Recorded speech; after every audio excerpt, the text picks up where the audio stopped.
Welcome back to Let the Boys Watch, an entertainment podcast brought to you by Going Great Productions. Today, we're going to be talking about the 1992 crime thriller, Reservoir Dogs, written and directed by Quentin Tarantino, starring Harvey Keitel, Tim Roth, Michael Madsen, Chris Penn, Steve Buscemi, Lawrence Tierney, Randy Brooks, and Quentin Tarantino. I'm one of your hosts. My name is Robbie. And alongside me is the cuz Benny. How we doing? I'm a cop. Uh,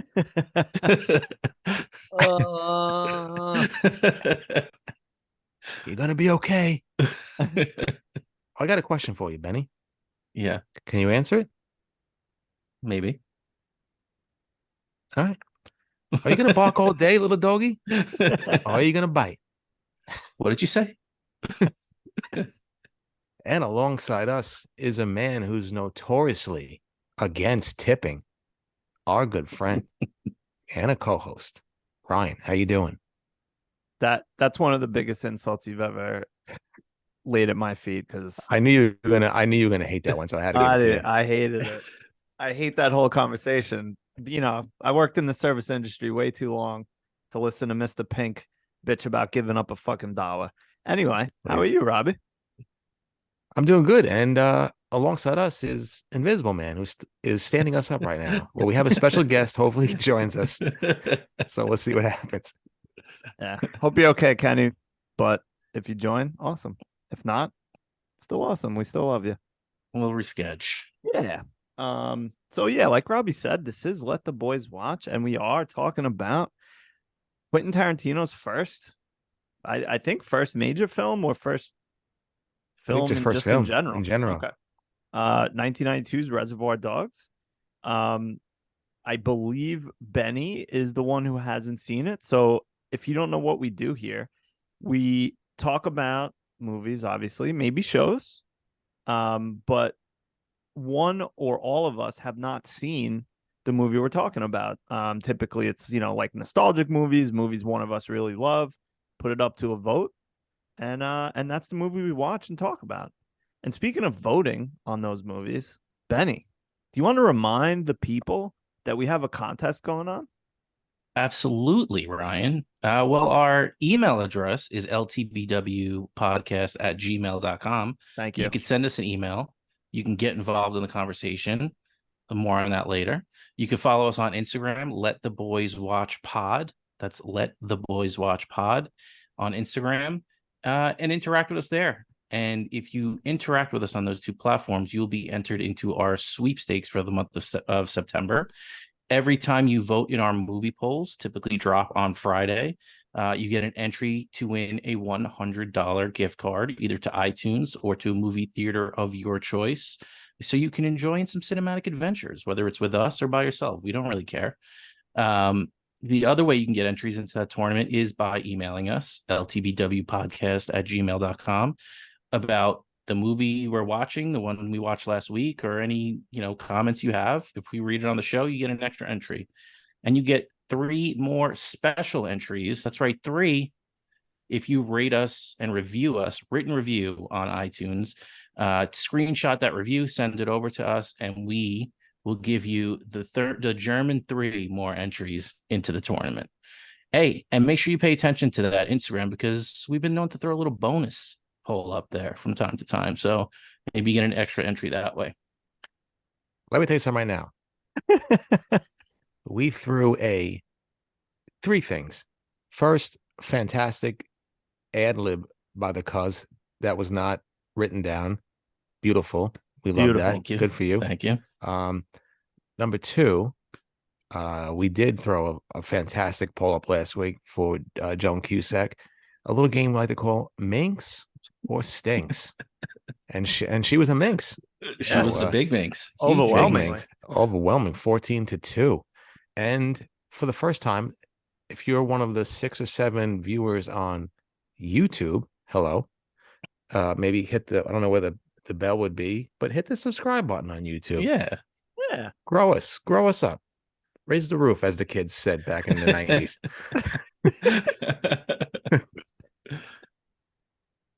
don't That's get it. that phrase. Like, what would they raise? What roof? What does that even mean?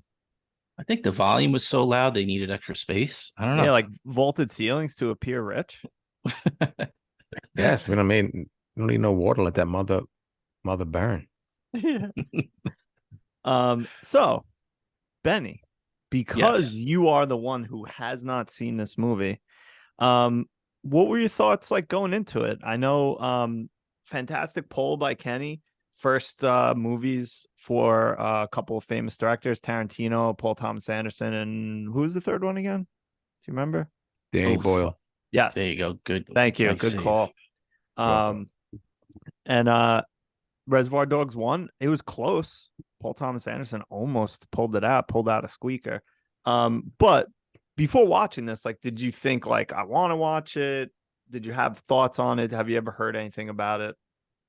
So yeah, I mean, I've kind of noted I'm a Tarantino guy, even though I haven't seen all of his movies. Um, it was definitely on my list. It was just when I was going to get around to it. I'm just like I said, notoriously a bad movie watcher. There's always like 5 or 6 things on my list of things I'd rather do than just pop on a random movie. So yeah, it was something I was excited to watch and glad I finally had a reason to do it. Nice. Robbie, how long has it been since you've watched Reservoir Dogs? Oh, probably like 15 years, I'm gonna say. Yeah, Um, same. yeah, so watching it now, it was definitely you could see obviously it was a 1992, like a 90s type movie, the way it was shot and filmed. Obviously, you could see just by watching how low budget it was.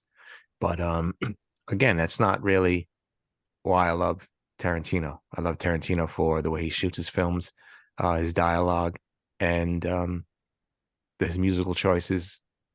And yeah, I wasn't. Maybe I would have been a little bit different, but I definitely saw Pulp Fiction first, so I went into it, Same. seeing that iconic classic that I gave a 9.8. Um, but yeah, Shockingly, gave it a 9.8. please, I'm devastated. Before we move on, Benny, did you text Kenny?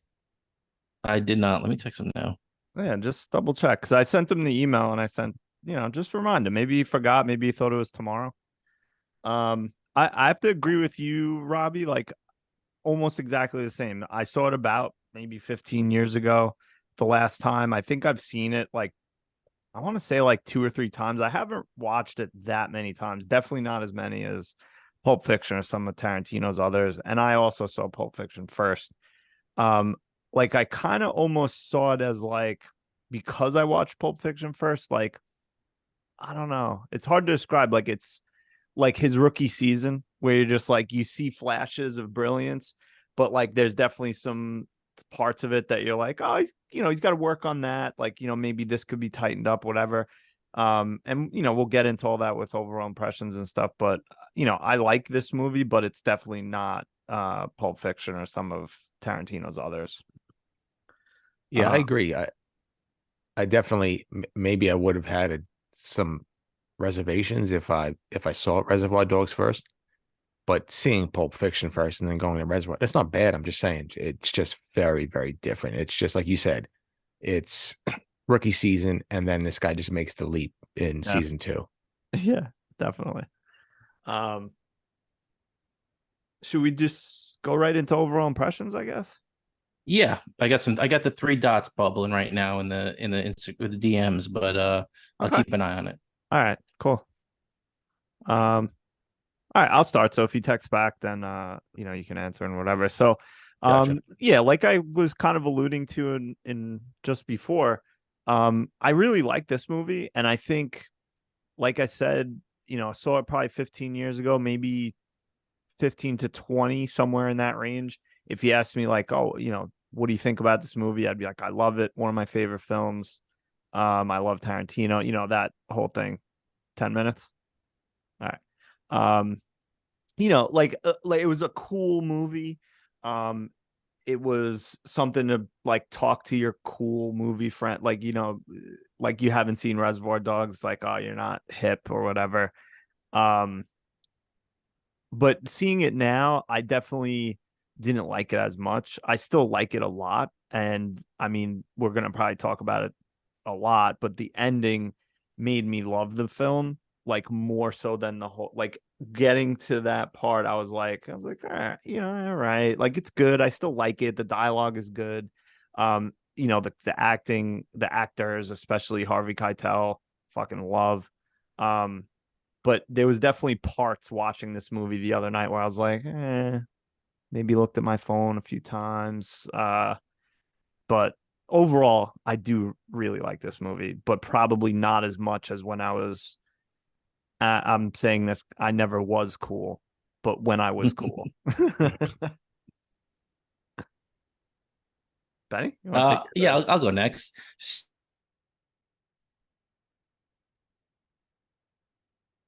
Frozen?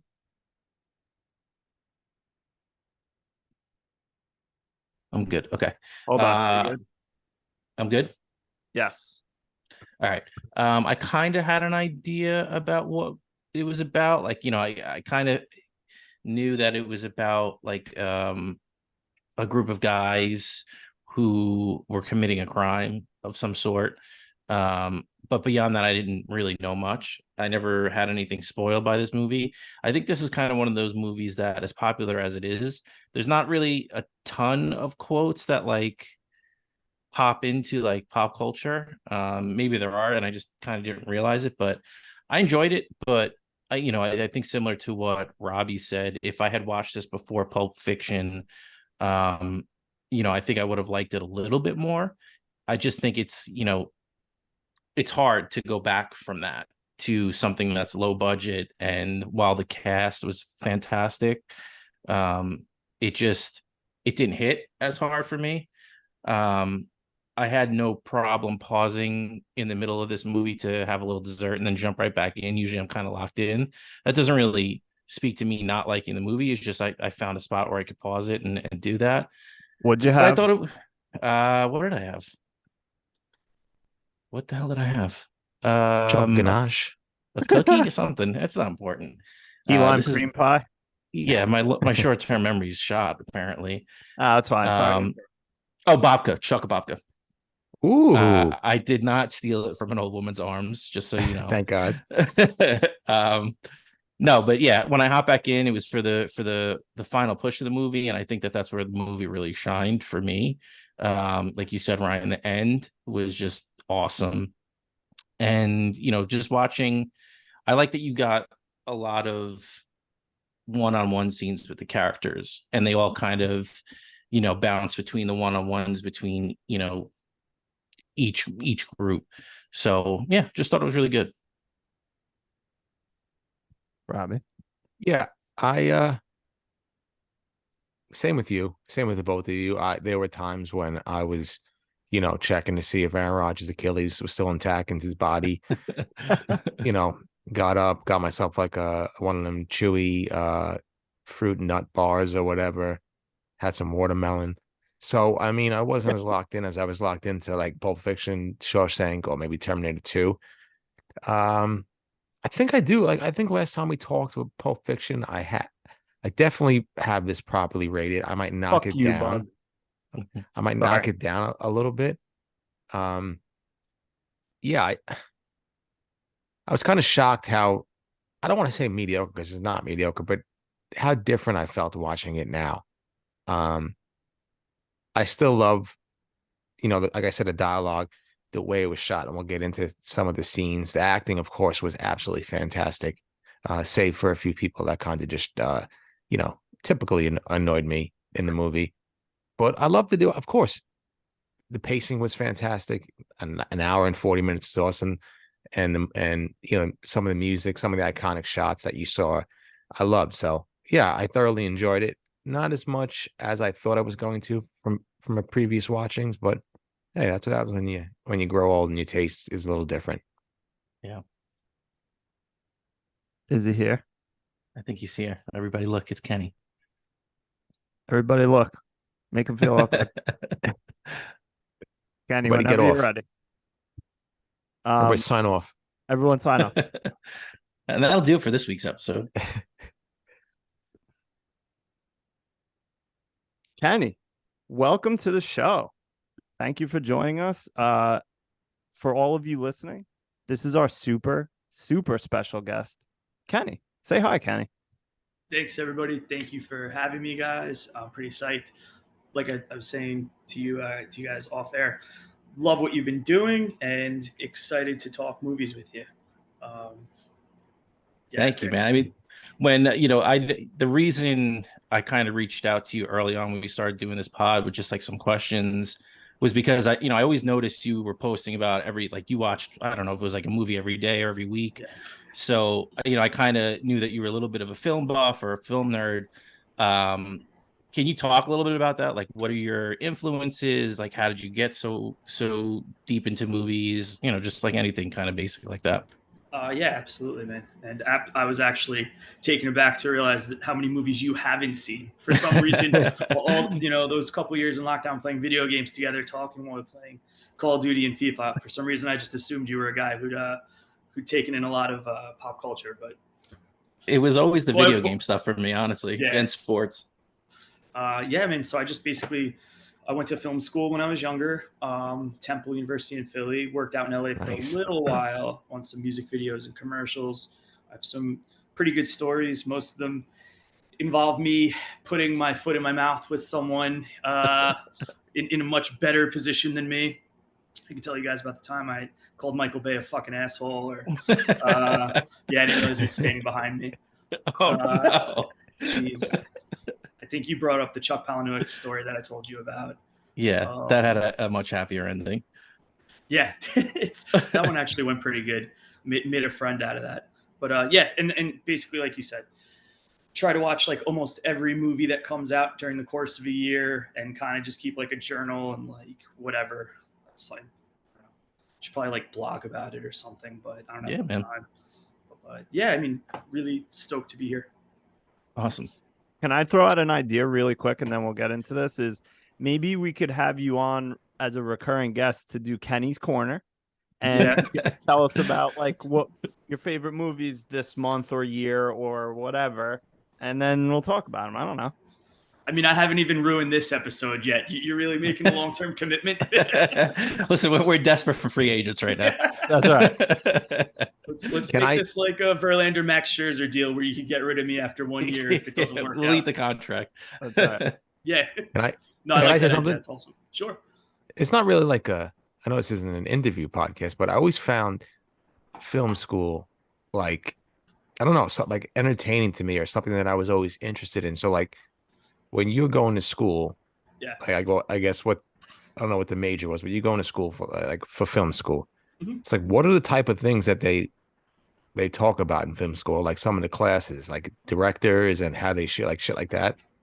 One of my most favorite things is post-film school, helping people out and trying to impart my education for free, because fuck them and all the money they charged me for basically like watching movies. But literally that's about 90% of it, I mean, obviously classes have like a track, whether it's an international film studies or a film history, and you're starting with 1920s, working your way up until like the independent films of the 60s, stuff like that.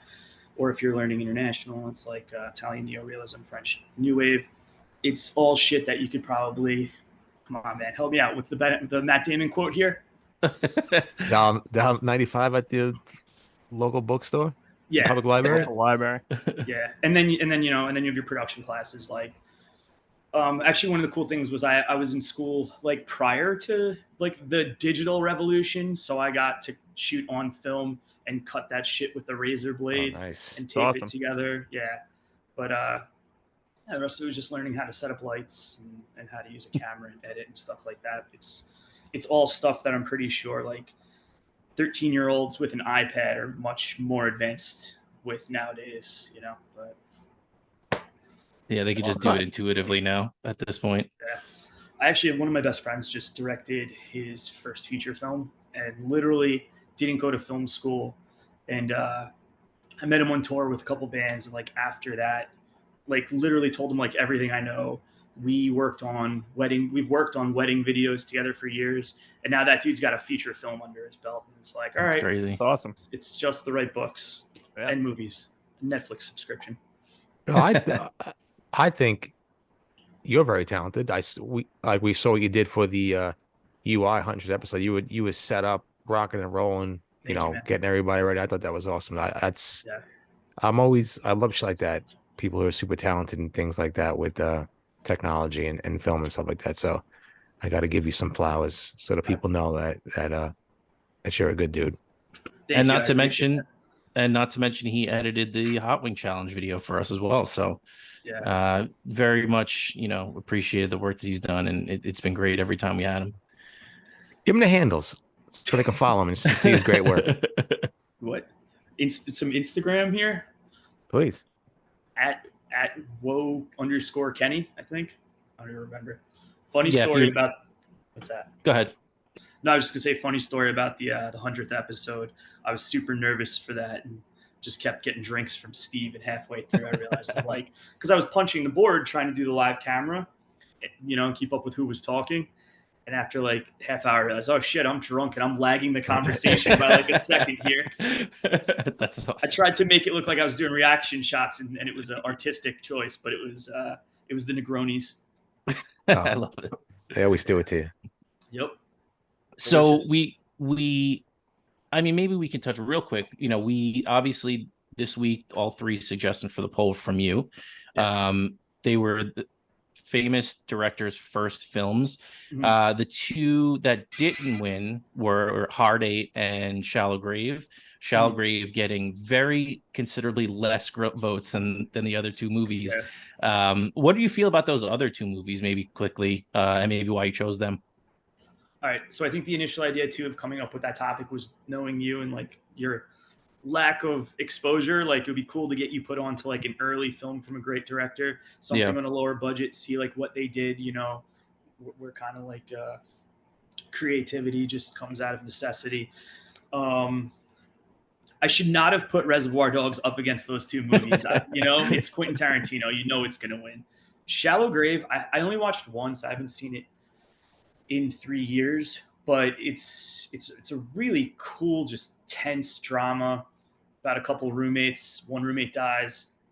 They need to basically, I don't remember. I think he has like $1 million on him or something, and they want to like kind of get rid of the body and keep the money so that no one knows, and they end up turning on each other.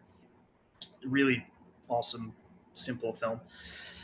I love Danny Boyle too. I mean, I don't know, like if either of you guys have seen, like The Beach, Sunshine, 28 Days Later. I mean, he's weird because he jumps from genre to genre, but everything's a hit. The other one was Hard Eight.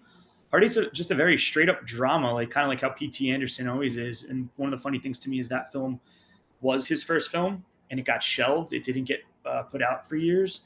Really? It was originally released under a different name after Boogie Nights came out. And when I finally saw that one, I was just like, how the hell did this get shelved? The acting is great. The story's pretty cool. Again, super low budget. Great performances from John C. Reilly. Philip Baker Hall, I think is his name. Love him. Yeah. But like, he's one of those guys like you didn't know when you were younger, but once you see his movies, you're like, he's a gem. Anything he's in, he's just a great actor. I definitely had a lot of interest, like looking. I didn't look too deep into those movies, but when I saw everybody that was like involved with them, I was like, you know what, I kind of want to give these two movies a chance. I ended up voting for Hard Eight and made a little run there. But yeah, I was pushing for it. I was out on the streets promoting it. That's what I wanted to win. Yeah, no, the great choices. I mean, I feel like I definitely want to bring those two back at some point. Maybe, we'll do like a small budget week or something like that. But getting to Reservoir Dogs, we gave our overall opinion. We briefed you on that a little bit. What was your overall opinion of this movie? And maybe, did you have any different feelings from the first time you watched it till now? I mean, just go off on that. So it's funny. The very first time I watched it, I think was like on VHS when it came out. And I was probably too young and had no right watching it. But then I think like rewatching it later, like in the 2000s, I loved it. And you guys have talked to like the power of nostalgia before, because when I rewatched it yesterday, I was just like, yeah, it's flawed, but like, fuck, it's an awesome movie. I think it stands like almost entirely on the acting and the writing. the story. Well, I would say the dialogue and the writing. The the story itself isn't great, you know, and there's some weak acting scenes, but it's just it's an awesome example of what QT did with like no money, some imagination, and some good actors. Yeah, when we get to like the least favorite scene and stuff, like I had trouble like pulling up an actual scene. You Yeah. know, I could pick things out, but I think I said too, like one of my favorite things was pretty much all the characters got one-on-ones together in like some way, yeah, shape, or form. And that's like something that I really, really enjoyed about this movie. It that was felt some, like a play more than a lot of other movies that I've watched. That's what it seemed like to me. And that's probably because of the budget. He didn't have a lot of money for sets and, different shooting locations. It was basically like what, the diner, car, and the warehouse. And like that was it. yeah. Yeah. It's funny too you say that because like there's literally a scene where he's on stage performing, you know, Yeah. and I could see too with the warehouse scene how that feels like a play because it's really like okay, that's probably the biggest set they had, you Right. know, and it's Mhm. just an enclosure of like, you know, do your thing here, guys. Not a Yeah. lot of blocking or action happening all around. And they even put what's his name, Mr. Orange's apartment upstairs of that warehouse. Because Oh, they really? yeah, they Was didn't that just they didn't have money to get like a real apartment, so they staged like some upstairs room in that warehouse as his apartment. that's awesome. Yeah. So no, Nice. So should we get to some plum ratings? Let's do it. Who I'm want excited. well, I would say I don't want to ask Kenny to go first, but I'll ask Kenny if he would like to go first as our guest, or would he like to go last? you know, I'll go last. I'll All right. definitely see what you guys all roll out here. All right. Well, Benny, would you like to go first since you have never seen it, or would Robbie like to go first? Because he's Robbie and he should go first all the time. That's I'll true, defer. but I'm gonna give it to my better looking cousin. All There you right, go. here we go. All right, thank you for the compliment. You're welcome. So like I said, I really enjoyed this movie, and like kind of like Kenny mentioned, the dialogue carried the movie. You know, I enjoyed all the characters. I thought the casting was awesome. I just thought that the way that each personality played off the other one really nailed it for me. Um, just just great. Wasn't the best movie I ever saw, but I was interested in the whole story, where it was going. You know, just like always Quentin Tarantino, just like leaving you wondering what's really going on. Um, those are things that I love about movies. Obviously I gave Pulp Fiction a 10. I said that I like this one a little bit less, and I meant it. I really did enjoy it. So I ended up giving it a 9.2. I thought it was a really fantastic movie. Nice. Nice.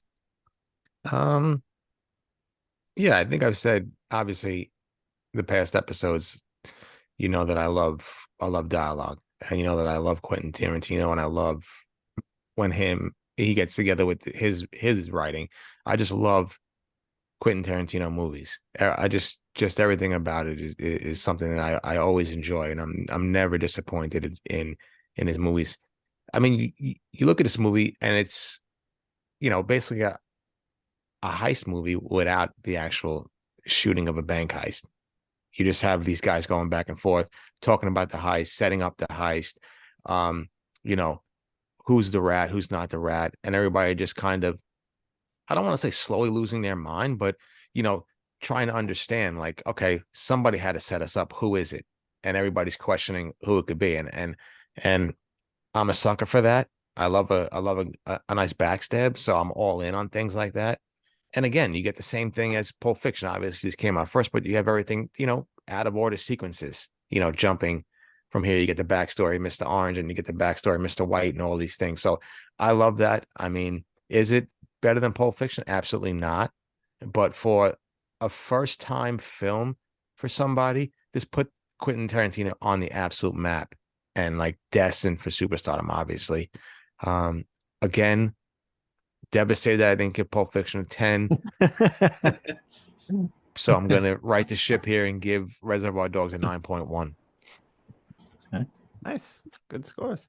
So like I said before, if you asked me to rate this movie 20 years ago, I probably would have given it a 9 point something. It was a cool movie. I was a quote unquote cool guy.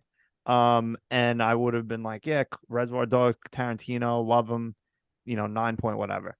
Watching it now as a 40-year-old person, I definitely didn't like it as much, but I will say the ending still fucking hits for me. I was like a little bit bored at certain points, and then at the end I was like, oh, I fucking love it. That was amazing because I kind of forgot. Like it's been a while since I watched it. I kind of forgot some parts of it. But yeah, that end is amazing.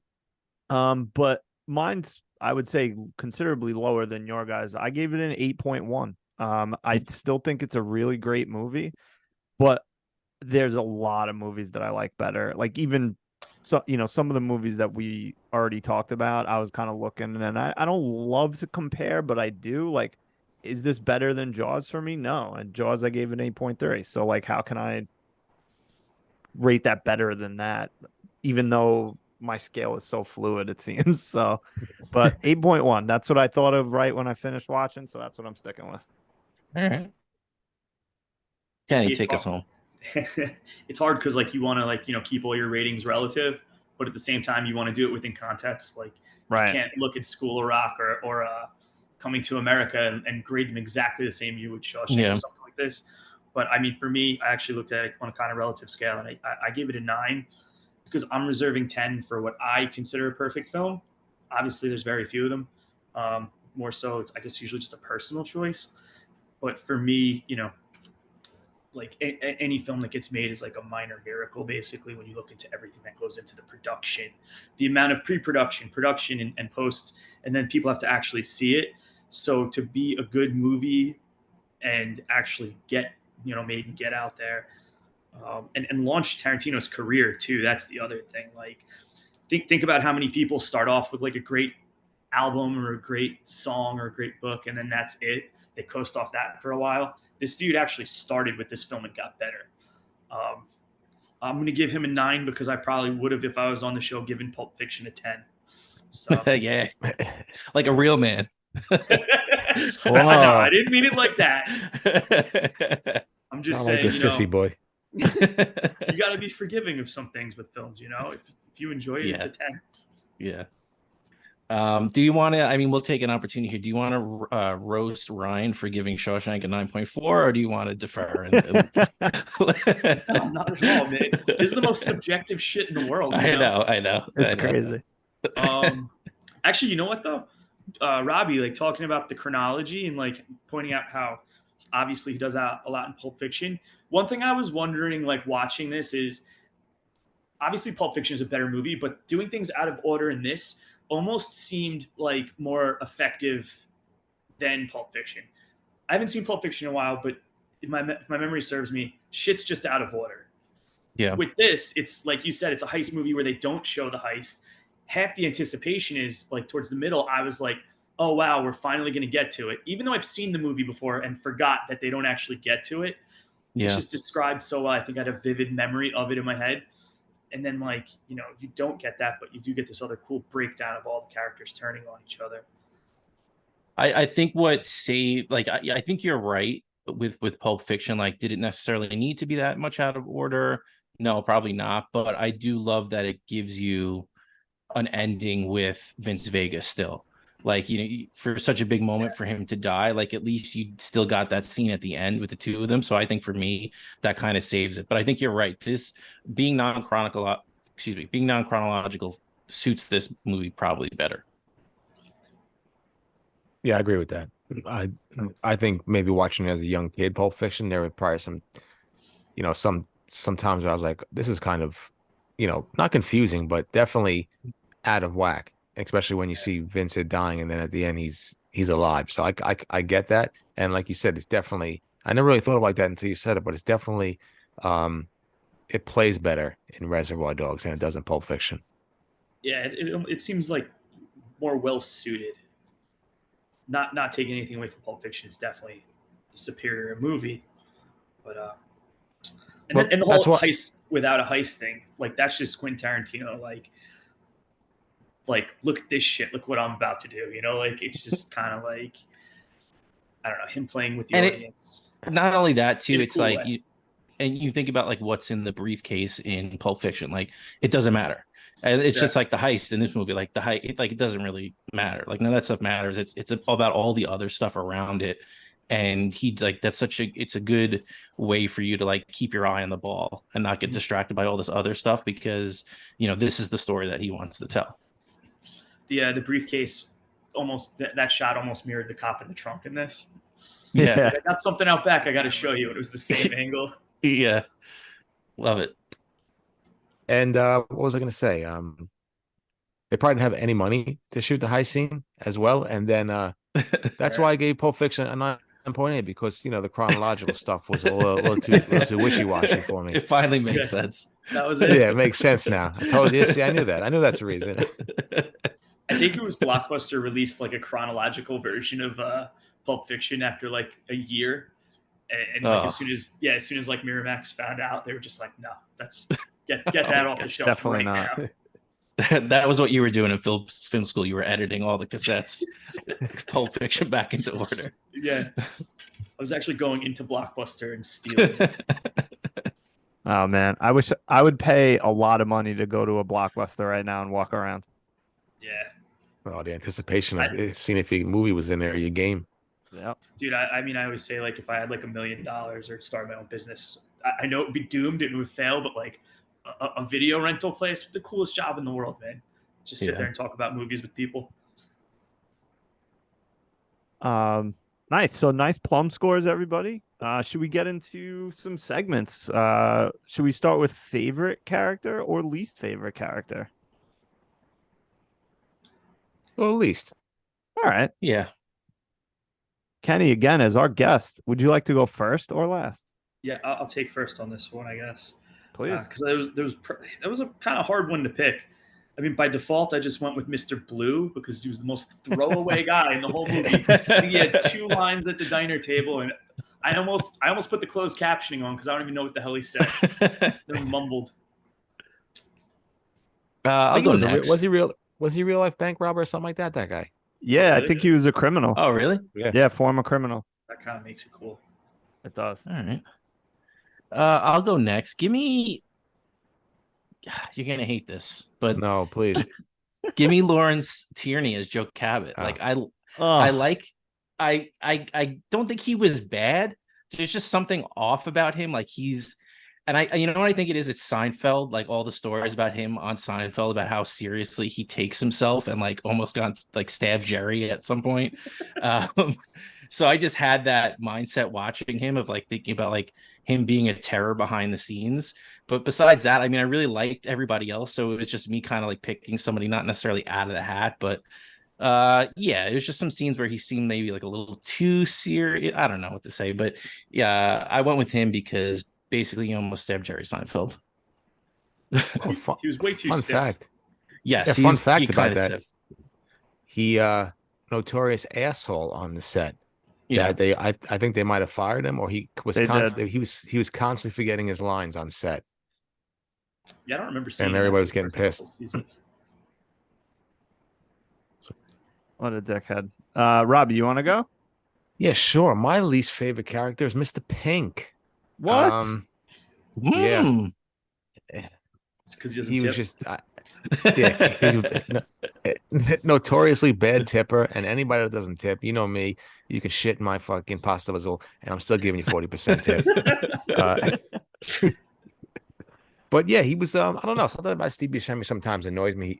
I didn't like him. I didn't like his character in The Sopranos. I like his little bit characters, but I don't know, something about him really just really didn't jive with me in this movie. He was good, obviously, but there was just some scenes where he just was a tinge annoying to me, and I have no real proof to back that up. Just my preference. Just some things, the way he punched, maybe the way he was just fucking cursing and stuff like that. I don't know, something about Steve Buscemi that really just kind of irks me sometimes. I noticed he didn't bend his elbow at all when he punched the guy. It was just like a very weird, like Like you put your fist out and lunged at him. Yeah, come on, put a little into it. Yeah, come on, Steve. Well, my least favorite character was Mr. Brown. Not because, like, some of you didn't like him in Pulp Fiction. I liked him in Pulp Fiction. I did not like him in this film. Telling that stupid story about Madonna, like, I don't know. The whole story, I was just like, who gives a fuck? This is stupid. And apparently, fun fact, Madonna sent him something and wrote like it's about whatever, not about big dicks. Like I think it's about love or something. All right, good for him. That's probably all he wanted anyway. He just Yeah, wanted probably. acknowledgement. Yeah. He probably wanted her to send him a picture of her feet, is what he really And then call him a dork. Yes. Yeah. So any Ani Mentions for least fave? No, I liked everybody in this movie a lot. Mostly. I'm gonna have to go with that one guy in the street, just like screaming like "fucker." Like when Mr. Pink was running, he was overdoing it a little too much. That and the What woman the that fuck? got pulled out of the car. Yeah, man. she annoyed me because she put up a fight a little bit. Just fly out the car. Get out of there. Yeah, she probably should have gotten my least favorite character. The whole movie doesn't happen without her. And what was she trying to save? A 1987 Like piece Plymouth. of shit? Yeah, Oldsmobile. Best. All right. Well, then let's move on to favorite characters. And since I went last, I will go first. My favorite character was Mr. White, played by Harvey Keitel, because Harvey Keitel is the fucking man, and everything he does is amazing. Just what really sealed it for me, and we'll probably talk about this later, but the end scene after Orange tells him that he's a cop, his face was just, I don't know if I've seen acting like that without words. It was just perfect. And the way that it was shot and the fact that he didn't say anything, you don't see what happens next, but you kind of assume it's what happens. But Harvey Keitel is my man, so that's why he is my favorite character in this movie. Have you ever seen Bad Lieutenant? I have. Such a great movie, man. Such a great movie. I Again, think Harvey Keitel. Yeah, it should be mandatory viewing for Mets fans, I think. Shit. All right, I got my off-season plans then. I'll probably have to watch it on repeat. None of our sports teams are any good, so might as well. Yeah. Save it for you, please. All right, who goes? Robbie? I think it's me, yeah. Yes. Yeah, so my favorite character is Mr. Blonde, Oh. played by Michael Madsen. I don't know what it is about him, but I love a nice lunatic. I thought, I just love a wild card because you never know what you're going to get out of them. Yeah, he What was happened? awesome. I'm sorry, I didn't mean think- you to stop. I'll be right back. Oh, okay. Oh. I thought you froze. You know what's funny? Watching this, I was just like, man, Michael Madsen is like an undervalued treasure in film. So I went through like his whole filmography. And I'm like, shit, he actually hasn't done as many great things as I think he has. It's just anything he's in. Like, to me, I think he's one of the best parts of Hateful Eight, and he's great in Kill Bill. But yeah, he's a pretty captivating screen presence. He's good in that. And got to be one of the next ones I watch by Tarantino. Go ahead, Rob. I totally forgot that he was in Hateful Eight as well. So I mean, I haven't watched that in a long time. It was a very long movie, but he's just so good, and he's good in Kill Bill. I don't know. There's something about him that, especially the way he portrayed this guy, just calm, cool, and collective, but just an absolute lunatic.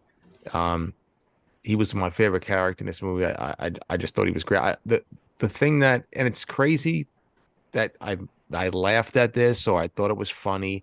But when he's dousing him with the gasoline, he's like, "Please, the cop's like, I have a kid," and I forgot what he said, but he said it in such a. He's like, "Oh, okay." Like, what is that? Like, basically, what is that? What is that? What is that to me? And I was like, "What a fucking lunatic!" I mean, it's a little crazy that I thought that was funny, but I mean, whatever. It's a movie, and the way he delivered it would just showed you what an absolute fucking lunatic he was. The fact that he stopped to get fast food with a cop tied up in the trunk, and he shows up. Forgot someone who asked him like, "Oh, what's in the trunk? Fries?" He's like, "No, I ate those on the way over." He started off for me. I thought he was going to be my least favorite character of the movie, and then like just something about like the way his character developed. He honestly, like, I felt like you stole my pick because I did want to mention him. But yeah, just a fantastic performance from him. So good. I always get him and obviously friend of the program, Tom Sizemore, mixed up all the time. They're always interchangeable in my eyes. So Tom Sizemore is actually one of the few alumni that went to my school. But yeah, Google what he did. We kind of disowned him. Really? Did you hear that he on the set of Saving Private Ryan, they were going to give him a drug test every day? What happened? Who said that? Apparently he passed because wow. Steven Spielberg said he would have reshot the whole film and fired him. I didn't know that. Yeah. Wow. That's awesome. Well, not awesome, but that's a little fun fact. That's great. And we did it. We actually did a Saving Private Ryan episode, and nobody brought that up. Interesting. So no one brought it up three times. Yeah, no, going back to hit like Madsen, Sizemore, I actually think Chris Penn can be grouped into that. I'm trying to think who else there is, but there's like this subset of '90s actors that portray dark characters, and like there's something like kind of messed up underlying in them. And then when you get older, you find out, oh shit, I don't think there was anything really wrong with Madsen, but a couple of the other guys, like I loved Chris Penn. I always thought he was a great character actor, and I think the dude OD'd or something. Like there's always like some actual demons, and geez, can't remember who it was recently. Like someone who actually got like canceled, and you're like for some messed up stuff. And you're like, all right, now the acting makes sense. It was they were drawn. Even like Dennis Hopper was like a really messed up dude. Yeah, they're just drawing from that. I didn't realize Chris Penn was related to Sean Penn. That was a little fun fact that I had. I'm sure again, anybody who's watched movies in the past 20 years, unlike me, it's probably known forever. But so I'll defer my pick. Kenny, why don't you go with your favorite character? All right, I'm actually there was a little foreshadowing there. I'm gonna go with Nice Guy Eddie. My honorable mention there, I had Mr. White. I thought Harvey Keitel was freaking awesome in this movie, and in retrospect, it made me look at everything he ever did in a Scorsese movie. Like, this guy's fucking pitch perfect at anything he does. But Nice Guy Eddie, Chris Penn, obviously a great character actor, and it was just the delivery of some of his lines. Like, they were just quirky enough. Like at the end when he's like, "Don't point that fucking gun at my dad." Like, the way he says some stuff, you're like, "Oh man, that's great." Yeah, he was like quirky, but like also so serious at some points, and then like the comic relief at other points. And I enjoyed him so much, and like I feel like that was, gonna be my guy. But honestly, I had three that were interchangeable. That's why I left this one up to you. But he's like he made me want to go back and like look at his filmography and find other movies with him in kind of like a major role, because I was just like super impressed with him. You know what I really remember him from? That he was awesome in Entourage. I think he in Entourage? Yeah, I don't know if it was Johnny Drama or Turtle, but one of them went to talk to him about like, I don't know if it was a beef or a role or something, and he was boxing and he made them get in the ring with him and he beat the shit out of them. Oh yeah, that was him. Holy shit. Yeah. That's crazy. He was my honorable mention. He was very good in this movie. He was so good. And based on the last two things that I said, I'll save it, but I'll bring it back up later. But my favorite, I will go with Mr. Pink as my favorite character. I really did like him in this movie. I just loved his energy. I loved him being he's viewed by everyone else as being crazy, but he was right from the beginning. You could tell everybody else felt like they had so much experience in doing crime that everyone's just like, relax, we got this all figured out. But he had it all right along. I liked the way he played the character. I loved his energy. Punching aside, I will put that aside for this, but I loved him. And it was just, I'm so used to all those kind of like crazy characters that Steve Buscemi plays, that I love him kind of playing this one straight. And I really appreciated that from him. And, I love that his character was just like a major force in this movie when I'm assuming, again, this is me being, an idiot when it comes to movies, but like maybe one of his earlier films, and having such a big role in this movie, I really thought he stepped up to the plate with all the other people he was in this movie with that probably had a, laundry list on their resume. But it was just, for me, what sold it was like the first third of the movie he was in, when he had the one-on-one with Harvey Keitel, and then when Mr. Blonde comes in, and just that whole interaction between the three of them. I thought he was the glue in those scenes, and he played off Harvey Keitel so well that I loved him in this movie.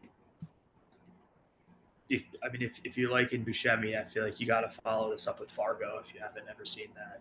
I haven't. It's the perfect progression of his career. So good. All right. Robbie, have you seen Fargo? Just the TV shows, not the movie. We should show's put great. that on the list. Yeah. I saw the first season, I think maybe half of the second season. First season was great, yeah. Yeah, first season was definitely like superior to the rest of it. Yeah, I'm looking at Buscemi's like IMDb, trying to realize, because as I was watching this, just talking about like it's pretty much an ensemble, but it's just reminding me of like I was trying to like draw an analogy to like the '98 Yankees or something. Like you kind of have like an overperforming guy doing great like Madsen. You have the old like I'm gonna say like Keitel's like Bernie Williams, like the older guy that just hits for average. He's awesome. And then an up and coming rookie, like kind of like I feel like Tim Roth probably it was I think his first film. Oh, wow. Yeah, I kind of sorry there went on a tangent. No, I didn't know. Oh, I that's didn't realize. Like honestly, the thing I know Tim Roth from the most was what movie? Yeah. Honestly, yeah. And like watching Pulp Fiction, and this is just like, oh wow, this like in the Hulk, I was like, whatever. Like this guy's like supposedly famous. I was like, he's not that good. But these two movies, man, like really, opened my stupid eyes to him. Did you see Hateful Eight? No, we were talking about that. I want. Oh, sorry, I missed that. Yeah, it's coming up on my list, man. I definitely gotta complete the not trilogy, but the set here with Quentin Tarantino. Yeah, that's a good one. Did everyone get to go? Sorry, my kid is sick, so I was doing some stuff. No, Everyone got to go. Favorite characters? yeah, we're all good. Do we do any Ani Menches? I mean, yeah, Tim Roth, right? Like, Yeah, amazing. awesome. If from going like I was like, is this like he's just gonna be sleeping the whole movie to, the only thing is him like being in pain, but then obviously you get all the cutbacks and the flashbacks. I loved the whole development of his character that way. Just awesome. He was great. And you talked about too, like how well Buscemi played off Keitel. I think Tim Roth and Keitel they were an awesome pairing. Like I don't know if it was like a parent or if it was just something I felt like I was picking up on, but there's almost like a father-son like relationship there. Like the whole scene where Keitel is telling him like you got a manager that does this, you cut off a finger, make it the pinky, Yeah. then tell him to cut off the thumb. And he's giving him all the advice and he's like, let's go get some fucking tacos. Yeah. It's such a father-son showing him the ropes, bonding kind of move. And then at the end, like when he's dying, just the way he's holding him is like pretty weirdly intimate for two dudes, unless if you're either father son or gay. But I think they were going the first route, not the second. Yeah, and then it's just like how quickly too, like they developed that connection that it probably meant so much to both of their characters, and it's one of those things where I feel like it's left unsaid too, is like how devastating that must have been for Harvey Keitel. And that, like, obviously you see it's devastating, but it's a 2-second like I'm a cop, and then pretty much the movie ends. Like, yeah, you get the devastation, but like see that play out a little bit more and get more out of that reveal, would have been cool to see too. Agree. I know it's two different things, but Harvey Keitel is the wolf, or Harvey Keitel is Mr. White. The Like wolf. His wolf. Yeah, the wolf. Yeah, he's fantastic as the wolf. Just mentioning me if him, I'm I'm being like curt. getting like hot under the collar. Now, pretty, please. With sugar on top. One Clean the fucking car. Scorsese movie I never watched. I think it was his first movie. I think Alice Doesn't Live Here Anymore. Might have been it. And, like Keitel's like got a huge role in that. We got to get to some of those like old school movies. Like that's, I was talking to you, Kenny, about how we're just like strictly going with a lot of hits, Mm-hmm. starting off here. But like, I can't wait till we can kind of dive deeper into like some of those old Scorsese movies and stuff. Yeah, that'd be nice. Once we get an audience. Mean Streets would have been a better one to actually put on the list too. The first Scorsese film. Hey, Yeah, Matrix is very good. Gives us a reason to have you back. That's true. Should we do scenes? Let's do scenes. Yeah, let's do it. Let's do favorite scene first because we did least favorite. Who wants to go first? Kenny, again, your choice. First or last? Read my handwriting. Yeah, I'll go. Let's see. Oh, my most favorite scene was the bathroom scene with Mr. Orange. It's funny because right before that, leading into it, him doing the rehearsal on the stage in the park, I didn't like. I thought it was like the most kind of like hokey scene in the whole film. Like he's actually overacting, and that's not even how he plays it. But then when he goes into the bathroom and he's telling that his made up story to make them all believe he's a drug dealer, some of the things that were happening in there, like it's such a simple thing, but like he's narrating the story from the bar, but then he starts telling the scene to the cops in the scene, like narrating the scene in the first person. I was like, it kind of blew me away. I forgot he did that. And then the tension of like him going over and using the hand dryer. And one thing that really annoyed me about the film was actually there was the same room tone throughout the whole film. I don't know if anyone knows, there's like a weird buzz even when they're outdoors. But that at that point I was like, the audio was freaking awesome. The way they just cut out and you just heard there's like the deafening sound of the hand dryer, and the cops stopped and they're all staring at him. So I thought the tension in that scene was pretty riveting. Nice. Is Robbie, it me?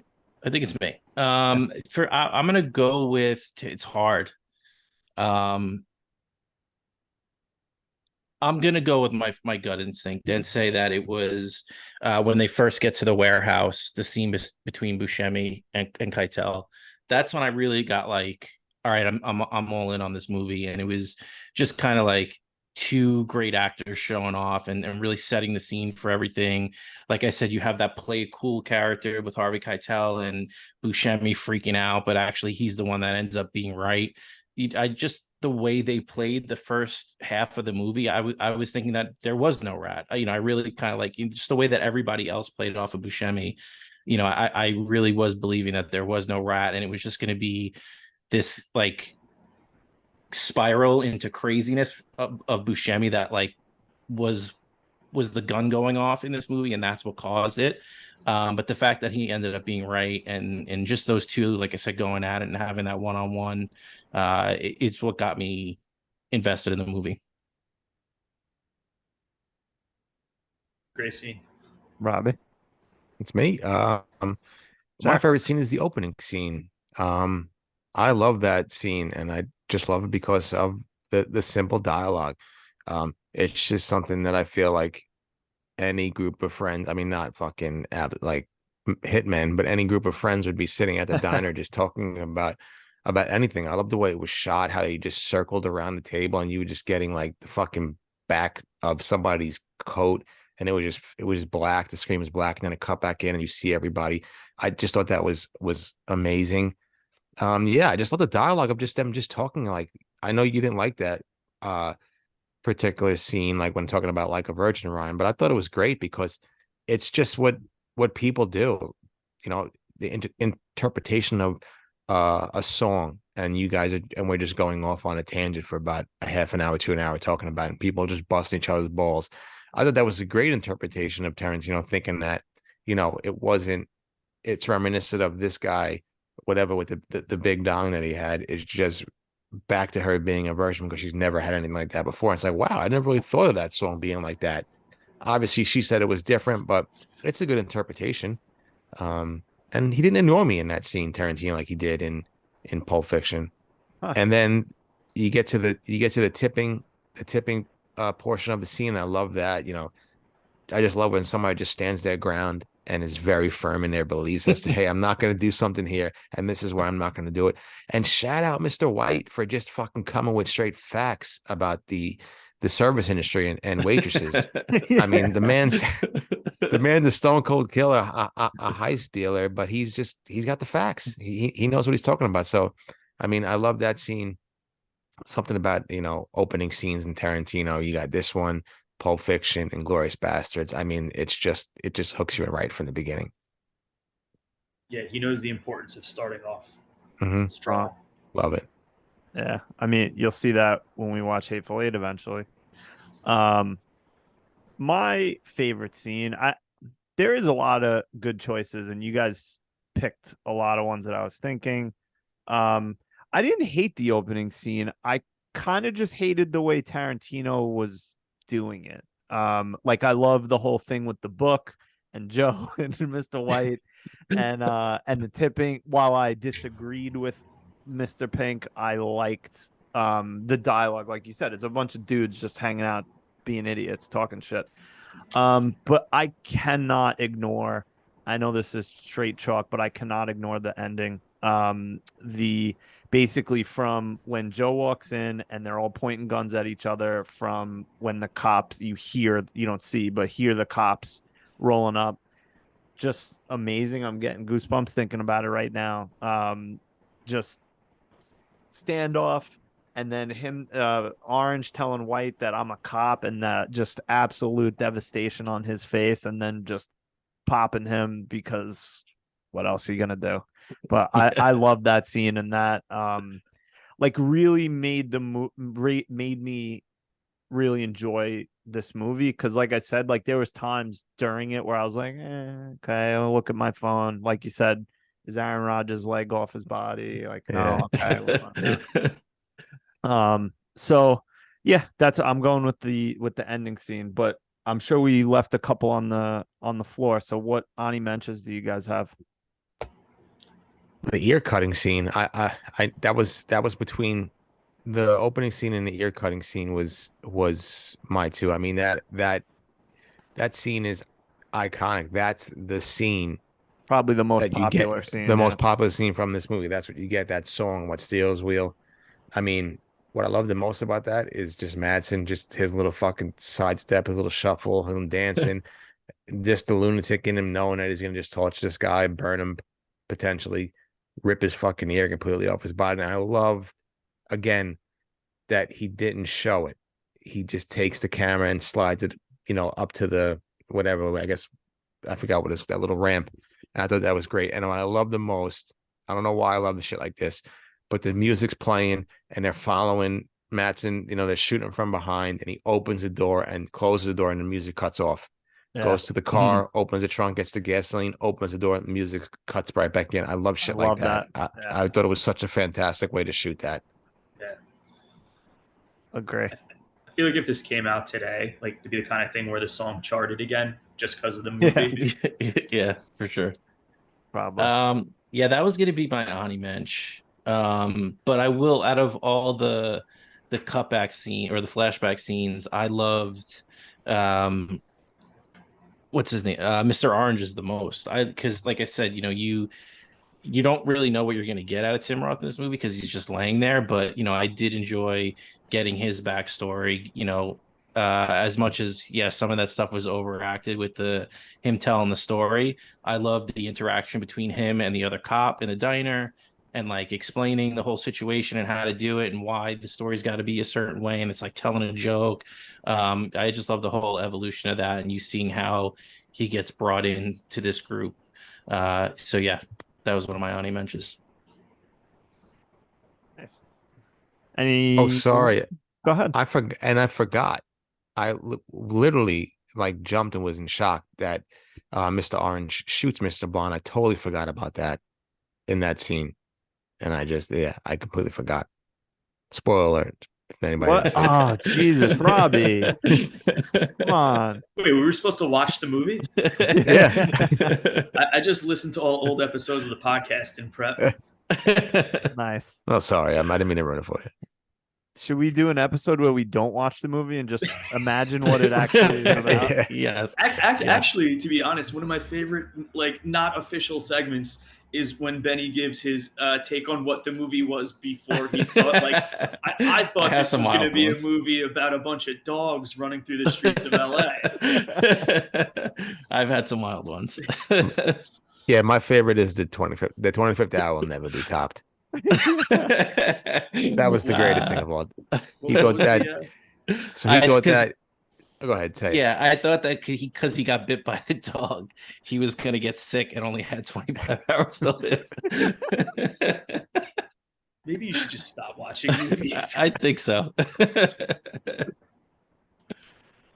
Sorry. I think you guys killed it with all the honorable mentions. The funny thing too with the conversation in the beginning, I actually just had to Google it because I think I remembered hearing it. But what did Reservoir Dogs came out in like 1992, I think. Yeah. Clerks came out in 1994. The weirdest like influence that you could track in a movie is that Kevin Smith saw these guys having this conversation about pop culture and was like, wait, I could just make movies about me and my friends having conversations. And it seems like something throughout the 90s, like a lot of directors were hitting hard on. Yeah. And then he threw in independent contractors on the fucking Death Star. Yeah. Okay. And it was amazing. that created a whole subculture of annoying Star Wars Yeah. fans online. Yeah. Benny and Robbie, did you see Clerks? No. No. All right, add it to the list. We'll do a Kevin Smith week. And the slow motion scene too. I forgot. Oh yeah, that was.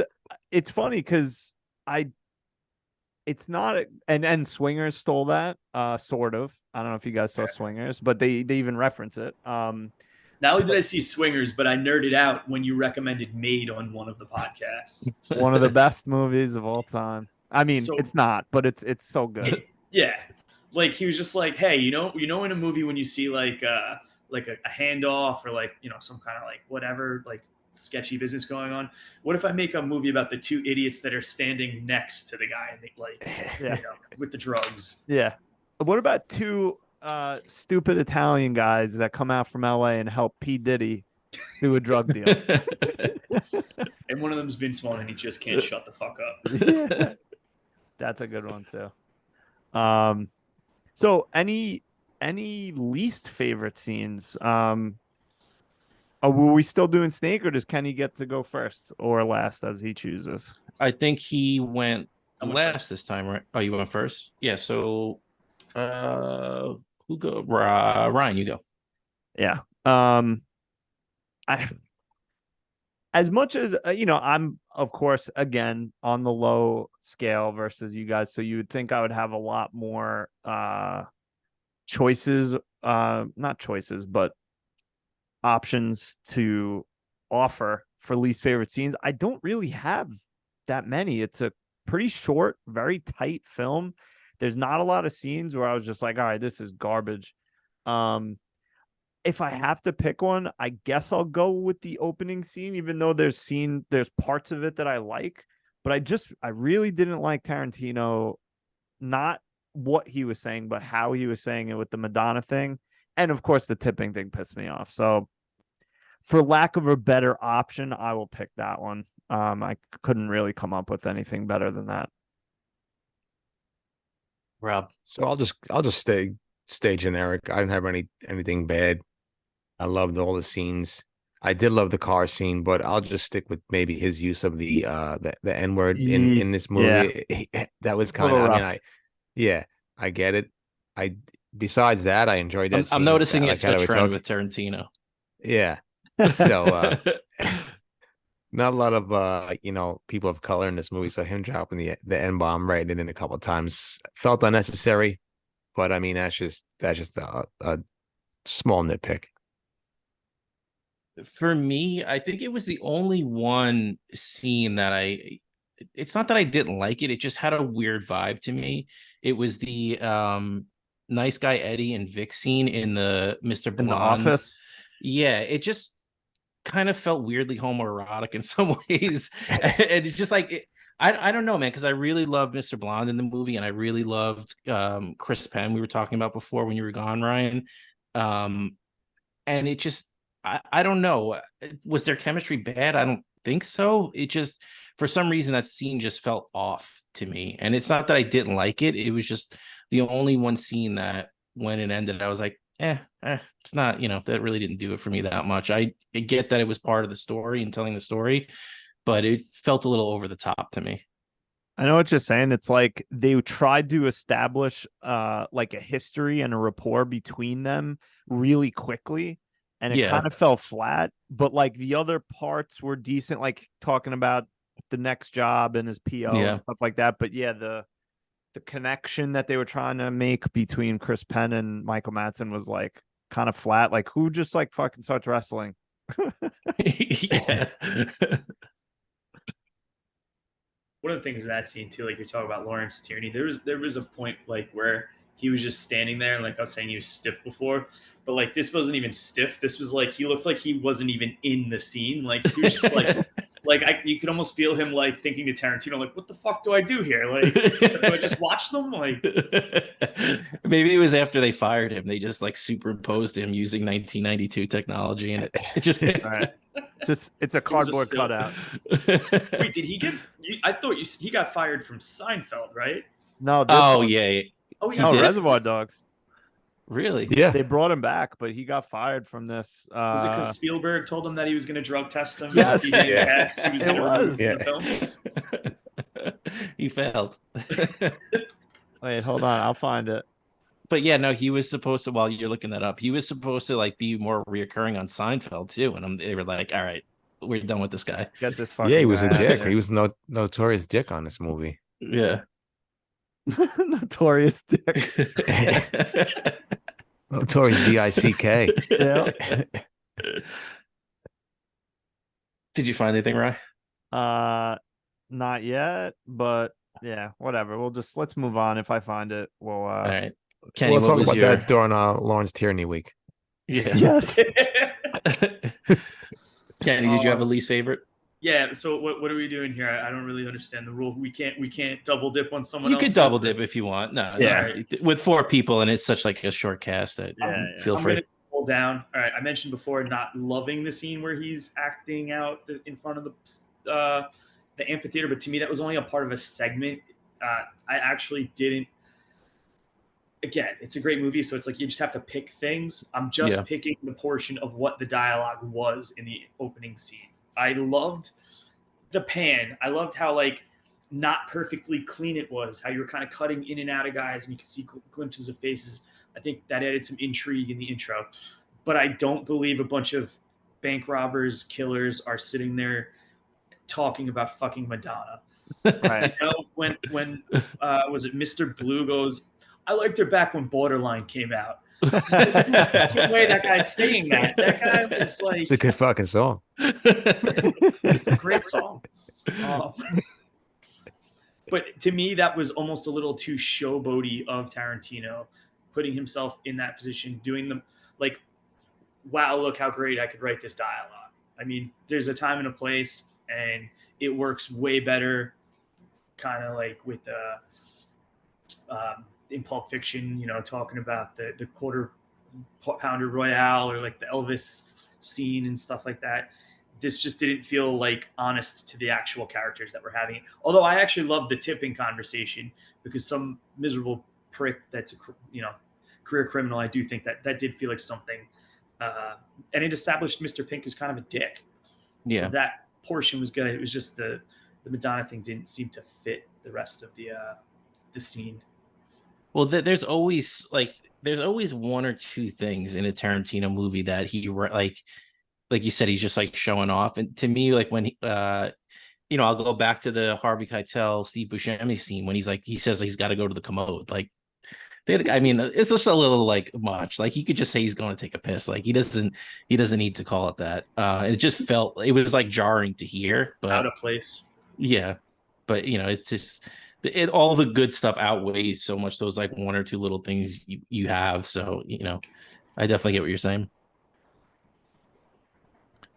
Is that it for least favorite? Where are we going here? think. Yeah. How can we What, make it do you have better? anything? Yeah. Oh, me? No. If you want to. Oh no, I don't know what we're talking about right now. We're I'm lost. faltering right now. So Yeah. is there anything that you could think of or would do to make this film better? I mean, we all rated it pretty high, a lot of nines and such. It's not a lot of room for improvement, but what would you guys do to make it better, if anything? Um, Kenny, again, do you want to kick us off or do you want to go last? Yeah, I just would have given my man Quentin Tarantino more money. That's it. Yeah, good We, call. we talked about that cool opening shot, all the guys walking, and to me, like that's been copied. Like you said, it was in Swingers. Wes Anderson's made a fucking career out of that shot. Like, come on, just give him a little more money. It's a little grainy. Like, let's get that a nice, beautiful looking kind of glide. I do think like it seems like that soundtrack was awesome. I do think that seems like it might have been done under the constraints of a budget. They weren't the most popular songs at the time, so maybe a little more money would have screwed some things up. Maybe would have gotten you someone better than Lawrence Tierney and could have done another rewrite on the awkward wrestling in Dad's office scene. Yeah, that's what I would go with. I think for me it would have been the Mr. Orange scene.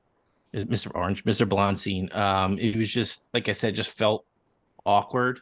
And again, I'm nitpicking there, and at the end of the day, it didn't affect my score or my thoughts of the movie. It was just the one thing that stuck out to me. I think my thing would just be show me the fucking heist scene, please. I love a heist scene. I love a nice bank robbery or a jewel robbery. But I understand there was no money. They spent it all on to get the Steel's Wheel song in the movie. But yeah, the heist would be it. I mean, obviously, fun fact: everybody had to basically wear their own clothes for this movie. Yep. I think that was Really? Chris Penn's real warm up jacket. Yep. And, yeah. So just Is give me that a his- heist. His I want to real see a curly heist. hair. That's him, baby. Rest in peace. Yeah. I know, crazy. I didn't realize he passed away. He's only 40. Long Wow. time ago. Yeah. Yeah, when your life consists of doing a lot of blow and boxing, I don't think you're going to last very long. Probably not. Shit. No, I mean, I guess I gotta agree. That's definitely the best option to make this better would be to have a larger budget. Maybe throw in a heist scene, maybe reshoot a few things, hire a few different actors. But yeah, I agree with you guys. Bigger budget. And he was fun fact, allegedly, he was gonna film this for 30 grand. But I Jeez. believe Harvey Keitel is the one who got him $1.5 million to do this because he read the script somehow. I don't know how that happened, but yeah, he did this for 1.5 million, but he was about to do it for 30 grand. Wow. Yeah.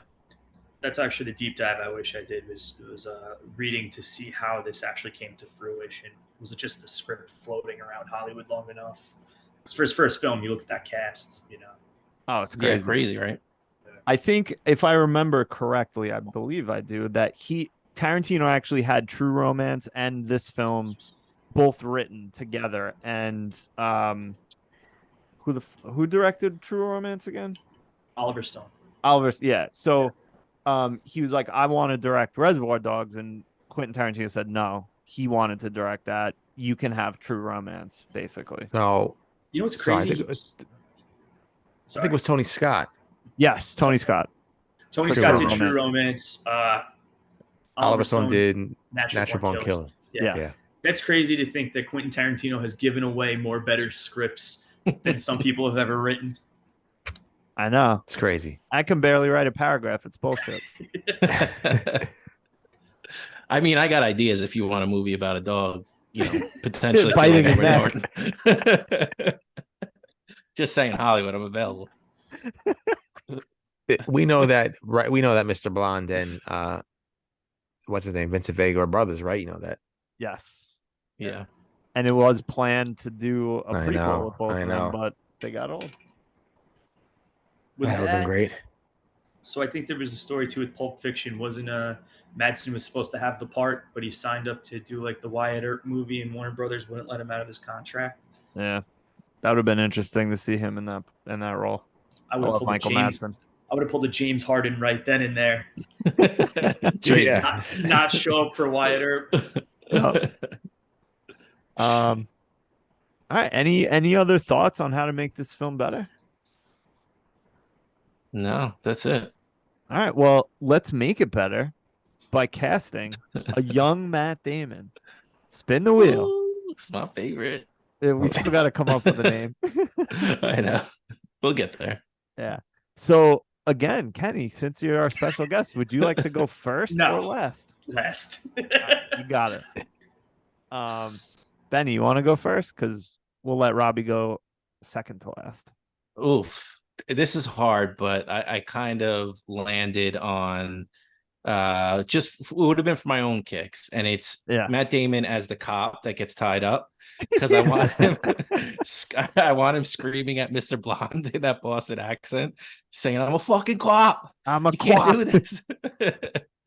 I think he would have found a way to channel some of that mean strength, bust out of that duct tape. Oh, forget about it. And maybe at least fight back a little bit. Not too much, because I don't want to change the plot of the movie. But I just would have liked to see Matt Damon get a little rough and tumble there. Get my loins flowing. Ooh, get your plums busting. Would have been nice. I tried to come up with, in honor of our special guest, I wanted to come up with a good one, a la Robbie. Call it pulling a Robbie. But I cannot help myself and cast a young, strong, virile Matt Damon in the role of Chris Penn, in basically just to see him in that fucking tracksuit. That's the only reason I want it. And so I can hear him say, "Don't put the gun on my dad."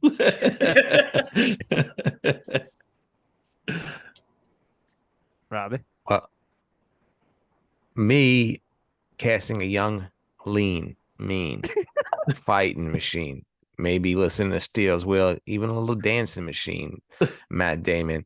This is a part that wasn't in the movie, so I'm writing him into the movie. Give me Matt Damon as bad guy Barry. Nice guy Eddie's brother. Imagine those two fucking, you got the nice guy Eddie character, and you got bad guy Barry, who's just a menace throughout the whole movie. And you get two brothers and they're always fighting. Yeah. I just wanted to see them driving around, maybe fighting each other, maybe pulling a gun on one another. And then you have fucking Matt Damon and, Special Eddie just fucking yelling at Mr. White, Mr. White for not, pointing a gun at their father. I think having, a little more humor in the movie, Matt Damon as bad guy Barry, good guy Eddie's brother, would be a fantastic little fucking antidote in the movie. So, yeah, give me a young, lean, preteen Matt Damon as bad guy Barry. You've done it again. You've done it again. Imagine they were identical twins. So is Eddie and Barry were both Matt Damon. Oh my they God, were just please. fighting each other. We would have needed a whole new movie. They just wrestle each other in Dad's office while. Oh, if that happened, I would have changed. I would have watches. changed. I would have needed fucking 3 towels underneath my pants. All right, Kenny, can you All right, top Kenny. that? Oh man, so I was gonna go with the cop, but I think I'm gonna have to recast him because that's your version of the movie. I'm gonna put him in the 1987 Chrysler getting carjacked. Nice. That's a good one. Because you want him to see you get shot. Basically, I want to see him panic, pull out a little pea shooter, and then just get killed. You son of a bitch. I had another thought too while we were giving our answers, as give me Matt Damon as Mr. Purple, the guy that was on the other job. There you go. Give me Reservoir Dogs 2 starring Matt Damon. I love it. My favorite, Matt Damon as the guy, the woman in the car that shoots Mr. whatever his name is, Orange. Mr. Orange, as you said. Is that what you said, Kenny? You wanted to recast him as that? Yeah. And he gets so mad that he yells to Mr. Orange, "Why are you fucking hijacking me? I just got done working overtime." And that's that. And that's why he shoots him, because he just got done up with overtime shift. He's fucking tired. He wants to go home. But Kenny, I want to know why the absolute hatred for our favorite guy, Matt Damon. Oh man, I don't hate him. I think he is a fine actor. Emphasis on the word fine. He's the dude's a little bland. I mean, he was great for Good Will Hunting. The bit's hilarious. I do have some suggestions actually to improve the segment. Okay. Please. So, I mean, what about, how you can make movies better by removing Matt Damon? There you go. Ryan, cut the zoom. Cut the zoom. But right off the bat, I mean, I got to go with Rounders. I've watched the World Series of Poker, and nobody looks like Matt Damon. Give me John Goodman. Give me tall, fat, sloppy potato chip crumbs at the poker table. Love it. Yeah, that's Yeah, at least in that movie, at least Ed Norton looks strung out. Like Matt Damon's too handsome. Yeah. That is an awesome movie, though. It is. It's great. I love Rounders. I watched that movie a million times when I thought I was a poker player. 2003 was a great year. It really was. Oh man. All right. So next time you write in, every email you write us from now on, I want you to take Matt Damon out of another movie and recast him. I absolutely will. I am curious though. What's the origin of the? Is there like was there a moment where you were just like, fuck, this is my guy. He's the best actor. He's so young and virile and lean and mean. I think it just came naturally for the three of us. We just all, I think when we were out, we were in the subway, and someone said, I think it was Robbie, said something about Matt Damon just being fucking lean, mean, and handsome, and we just it just snowballed. I don't know how that came up. can't.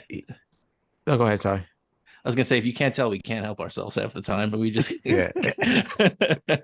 I'll give you another recast. Did you guys see Air? Yes. I didn't. No. No. Oh, wow, it's a great mediocre film. I gotta watch it. Greedy. Yeah, if you've ever seen what Sonny Vaccaro looks like, I'm recasting Matt Damon with Paul Giamatti. Smart. Oh. Yeah, I mean, he's a 5'6" Italian American, in the worst shape ever, and they decide Matt Damon's the part. See, now that one I could get behind, because I liked Air, but I think they could have did a little bit better than Matt Damon in general in that movie. Yeah, it's a good movie. Okay. He's not the best, but he is the best. Parting. He's the best. Thought is, it seems like you guys are wrapping down. Just one thing I didn't bring up, I wanted to bring up. Of course. The special effects artist that did the ear getting cut off. Did anyone else think that person might have never seen what an ear looked like before? Yeah. That wound was huge. Yes, I agree. I definitely saw something like it was those effects were done for free, or like for like a favor of Tarantino, something like that. I remember reading.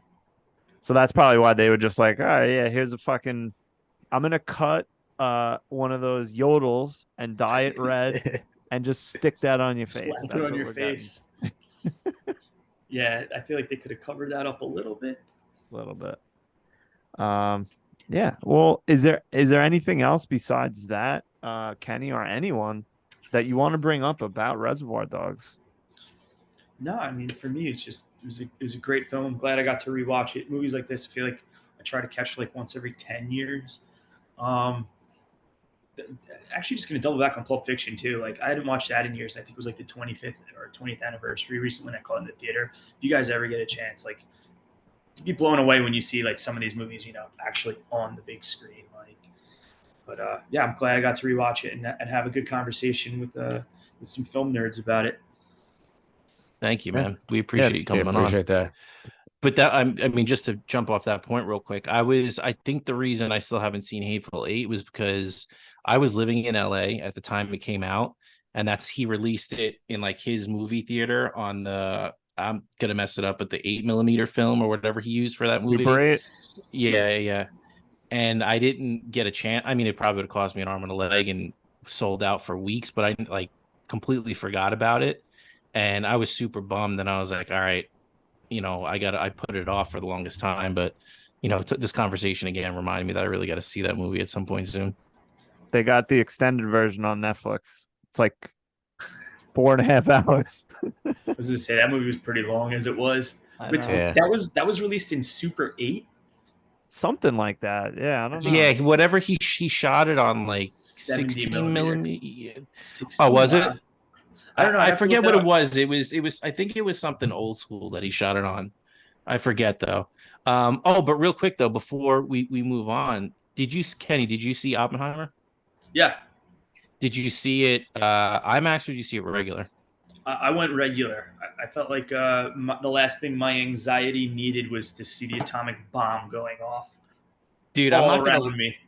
I went and saw it in IMAX, and I'm not gonna lie to you. Like I like had a little anxiety the first 15, 20 minutes of the movie just because it was so overwhelming, and that movie moved super quick.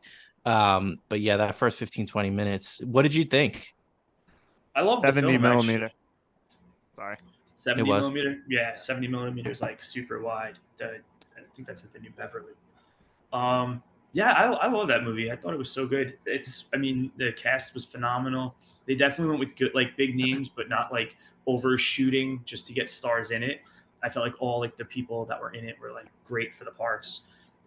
Josh Hartnett doesn't show up in a lot, but when he does, I feel like he subtly nails the part. Yeah, I didn't realize that was him the whole time too. Yeah, who's the dude? The dude from those like the Santa Claus movies. He was an elf. Tim Allen. No. David Artie Lang. Krumholtz. Artie Lang. Pretty much. David Krumholtz in that. He was really good too. And one more thing before we go here. I know I'm extending this way past what we should, but Robert Downey Jr. Like him or hate him? Oh my God. I love Robert Downey Jr. There's someone on the podcast not a fan, huh? Yeah. I think he's the fucking worst. I can't stand him. I don't know why. He just too much for me. I did What love him movie? in Tropic Thunder, but other than that, Okay. his interviews are just so annoying. He just over the top. Yeah. I don't know. He's flamboyant. Yeah, he's a dick. But if he's listening, come on. I think great movie he was in. Guide to Recognizing Your Saints. That's a good like movie. an awesome movie. Yeah. what was the other Yeah. what was the one he was in? Oh shit. I gotta look it up. I think also if you're a Marvel fan, you like him more than if you're not a Marvel fan. I have the nerdiest reason for liking him. I love the movie Chaplin, the Charlie Chaplin biopic. I was actually going to bring that up because I think like I watched, it was one of those like variety videos on YouTube of him talking about all the different roles he's had. And he talked about that movie and it really made me want to see it because he like nerded out wild. on that. Yeah. Yeah. I mean, he ranges from like a 20-year-old to like a 60-year-old.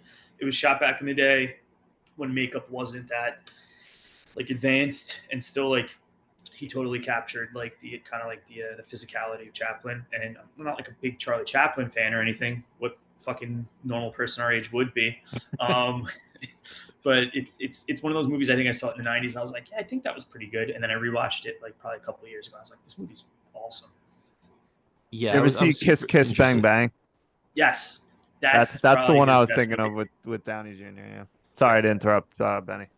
No, yeah. I mean, I was just going to talk about, a little bit more about Chaplin and just saying that, like, I was super just hearing him talk about it and how invested he was in that movie. Like, he felt the weight of telling Charlie Chaplin's story and, like, the amount of reverence that he had in Hollywood and, like, just the responsibility he took on to play that part. Like, it made me, like, super interested in seeing that movie. So I want to watch it at some point. Yeah, it's really good. Ryan, I think you brought up recently Waking Life. Yeah, I love that. It's a great movie. You ever see A Scanner Darkly? I have. That's another good Robert Downey Jr. performance, and it's all rotoscoped. Yeah. I think I liked both of those a lot more when I was younger and into weed. Yeah. They're still good, but not as good. I would probably never watch Waking Life again. I think I went to see it at the Huntington Cinema Arts Center when I was younger, and I was stoned as fuck. and I showed up, and a professor comes out and starts talking before the movie, and I'm like, what the hell? Like, are they gonna play the movie? Am I at school? Like, what's going on? This is too real, man. Yeah, I gotta get the hell out of here. And then the guys stopped talking. They put on the movie. I was like, oh, thank God. But yeah, it's a little too heady for its own good. Yeah, but hey, Richard Linklater, another one by him. Yeah. I have a question. Yes. This is for Kenny. Kenny, Joan Cusack, why is she a minx and why doesn't she stink? You know what, man? I'll be honest, I really didn't have any comments on that movie and just wanted to throw a quick line and put that in as a throwaway joke. But I guess I'm committed to it now. Joan Cusack, if I ever bump into you on the street, you're in trouble. But hey, you had your finger on the pulse of the people, man. She knocked it out of the park in that poll. I feel like most women probably voted on that. Yeah. You'd be surprised. I'll share the list with you later. I need to see it. Who brought up her weird slack jaw? I think that was me. I was gonna say, yeah, that's her. Robbie. As soon as you said that, I started laughing. I'm like, has Joan Cusack been doing ecstasy before every performance, like her entire career? Possible. She might be. Jeez. Joan, come on the show. Let's talk about it. Please. You are minx. Yeah, I'll renege my stink vote that I voted stinks. Me and some random bot. I liked her in whatchamacallit though in Shameless. I mean, her character was just ridiculous and over the top. Like she was, yeah. She was also good in Addams Family. I'll take your word for it. I don't remember the Addams Family. It's not on the rewatch list. Nah, as it shouldn't be. I have one last question for Kenny. Kenny, it's been bothering me all day. Is that Galactus on your wall? Yeah, it is. All right, good. Just as long as I realized that. I didn't want to be wrong. Okay. Yeah, you guys are all Mets fans too, right? Nah. No, just me. No, not me. I grew up Yankees fan, but I don't care anymore. Indifferent? Yeah. I was going to say, I feel bad. I thought you were all Mets fans. Sorry, Benny. I'm just going to turn that away. No, it's okay. Don't worry. I just appreciate someone who likes baseball at this point in my life. I'm with you, man. All right. Anything else for either Reservoir Dogs or for Kenny? Or Kenny, you got anything else for us? No, I mean, I do hope you guys end up doing some kind of like loser circles where you go back to some of these ones and revisit them, or Benny, at least do some extracurricular film watching on your own, because I love the reactions from all of you and listening each week. That's it, man. Yeah, man. I had a fun time. Thank you guys. It's I keep saying that there ends up being movies that I want to see no matter what, but it's hard because I like to try to keep myself fresh and like watch what we're watching and try not to really watch anything in between then and when we record the pod. And then You're a podcast purist. Yeah, no, for sure. I only listen to things that I talk about on podcasts. It's for the shot. No, I'm just an idiot, and I would probably start getting things jumbled up in my head and be talking about the plot of a different movie while we're talking about Reservoir Dogs or something. But this dog bit his neck, and he only had 25 hours to live. That's what Reservoir Dogs, right? That's where they got the name. Dog. No, Kenny. I mean, thank you for all the interaction you give us and putting your 2 cents in the emails and the kind words, and glad to have you on finally. Thank you, guys. It was awesome. Please come back soon. Yep, definitely. Will do. Thank you, Kenny. Sorry, thank you, and for the support and all that stuff, and even like sharing the stuff on your stories, it's appreciated. It really is. We appreciate that. Definitely, man. Gotta share shit you like, and and help people that are doing something creative and fun and productive. Wouldn't have ended up hanging out with Benny and Steve so much if I didn't somehow get involved with an episode about a bunch of guys that couldn't fucking eat hot sauce. And then you also gave us all COVID too, so there's that.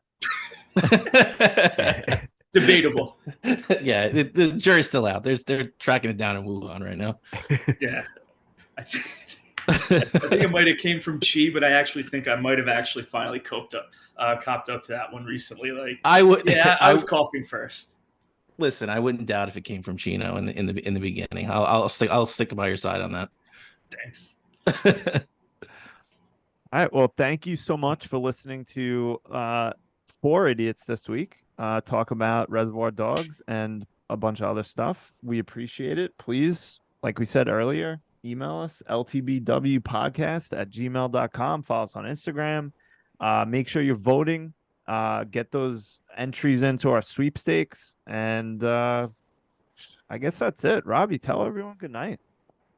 Did I miss the blonde? You shoot me in a dream? You better wake up and apologize. I'm a cop. Fucking dying over here. I point that fucking gun at my dad. Later, guys. Later. Later, Kenny. Later.